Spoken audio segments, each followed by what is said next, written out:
امیر اہل سنت السلام علیکم ورحمۃ اللہ وبرکاتہ. میں آپ سے ایک سوال، السلام ورحمۃ اللہ وبرکاتہ. کیا مرحوم کی تعزیت کے لیے پہلی رمضان یا پہلی عید کو جمع ہو سکتے ہیں؟ اور جواب بھی پتہ ہے. اچھا، آپ کو جواب بھی پتا ہے تو دے دیجئے جواب بھی. سوال بھی آپ کا، جواب بھی آپ کا.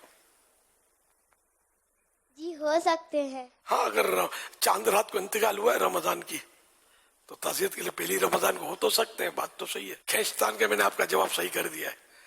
سر و بعض قوموں میں پہلی رمضان جب آتی ہے میت کی تو اس میں بھی پتا چلا کہ جمع ہوتے ہیں تعزیت کے لیے.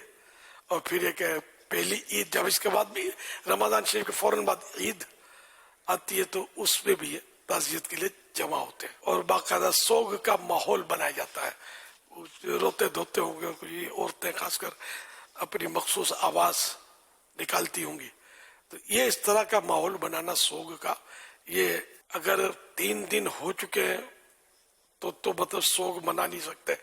صرف بیوی کے لیے کہ بیوی اپنے شوہر کی میت کا سوگ منا سکتی ہے 4 ماہ 10 دن. تو اگر 4 ماہ 10 دن اس کے بھی ہو گئے تو اب اس کے لیے بھی سوگ نہیں ہے. اور تعزیت ایک بار کرنی ہوتی ہے، بار بار نہیں کرنی. جو تعزیت پہلے کر چکے ہیں تو اب وہ رمضان شریف میں اور عید کے دنوں میں تعزیت کے لیے نہ جائیں. ویسے جانے میں حرج نہیں ہے گھروں میں ملنے کے لیے عزیزوں سے. تعزیت کے حوالے سے اور جو ماحول ہے تعزیت کا، تو یہ غلط ماحول ہے. صلو علی الحبیب.